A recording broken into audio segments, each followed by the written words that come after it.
Hello and welcome to the Morningstar series, Why Should I Invest With You? I'm Emma Wall and I'm joined today by Gary Greenberg, manager of the Hermes Global Emerging Markets Fund. Hello, Gary. Hi. What a start to the year this has been for emerging markets, in fact, for global markets.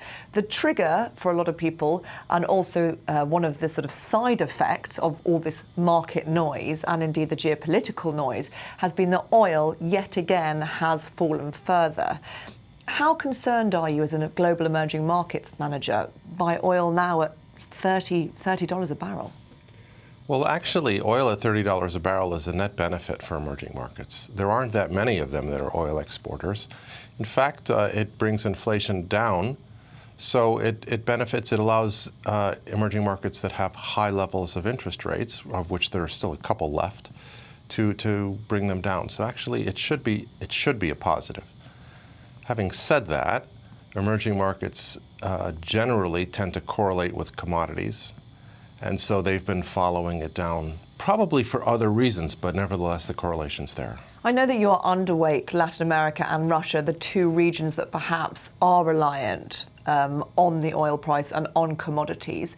At what point do you have to look at valuations and say, actually, these things become compelling? Or do you think fundamentally there's just too much not going right in those regions? That's a good question, because there is a lot that's not going right. You have Russia, which it really is, there's a question as to whether Russia's following a capitalist market-oriented model at all. And similarly, actually, in Brazil, there's really the same question with the government. They're not really following a market-oriented model. And yet economics will make you pay if you go the wrong direction, as Venezuela's seeing, et cetera. Long-term, we have confidence in Brazil. Brazil wasted 10 years. They sambaed while the Chinese needed iron ore and other commodities and didn't really put in the infrastructure to be part of the global supply chains. But we think that they do have the capacity to get it together, and we're waiting for the Brazilian market to get cheap. The currency, we think, can cheapen further, and there are a lot of excellent companies which are still priced relatively richly. When those get attractive, then we will take the long-term view and go ahead and buy them. And we're not quite there, but we could get there soon. I mean, you've raised currency there, something that's very topical at the moment, with China sort of threatening to devalue its currency, something that's gone quite well for Japan, trying to stimulate growth and indeed markets. Is that influencing your view of the region? Yes, it is. We think that the Chinese currency should float. It shouldn't be pegged to the dollar. The U.S. economy was relatively strong over the last several years, and the Chinese economy was weakening, and therefore pegging it to a strong currency made no sense. They've depegged. And having said that, the dollar's gone up a long way. Revenues for U.S. corporates are now stagnant at best, and therefore there probably isn't that much more room for the dollar to rise, in our view. Therefore, the Chinese currency, we think, maybe has another 5% or 6% to go. But it'll float just like the euro floats and the yen floats, and a lot of currencies float, and we think that's appropriate.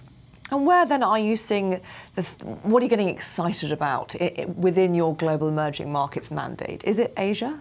Well, it's a stock picker's market right now, and we do find that there are lots of companies that are getting quite cheap, specifically, and maybe most controversially, in China.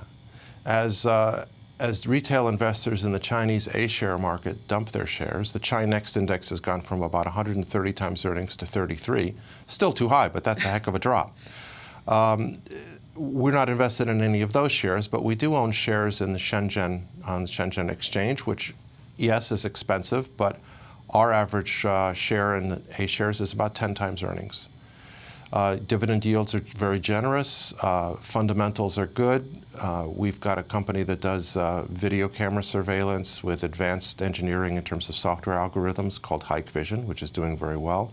We own a company called Mutai, which has a brand of spirits, Chinese spirits, which is between 300 and 2,000 years old, depending on what you want to believe, but a very good share of the market. And dairy companies also doing well. The multiples have really dropped now, and so you're not paying a premium for the Chinese growth. So even if China actually is growing at 3, still, companies can do well in that kind of environment. And the outlook for Chinese real interest rates is most probably they'll come down. So there are opportunities there. We think that Taiwan is the other place investors should be looking, because we find a lot of interesting companies that are building out the digital cloud world that we're all moving into. Companies such as Advantech that do industrial PCs, which are part of smart factories, smart cities, smart infrastructure. Companies like Taiwan Semiconductor, which has an ADR in the US, which is really at the base for all of the Internet of Things that's coming on, and electric cars, et cetera. So driverless cars, et cetera. So we think there's a lot of opportunity there. They're having an election right now. The opposition party will win. We don't think that's going to cause a war. And Taiwanese companies have very good capital discipline and really good technology. So we think that's a good place to be. Gary, thank you very much. This is Emma Wall from Morningstar. Thank you for watching.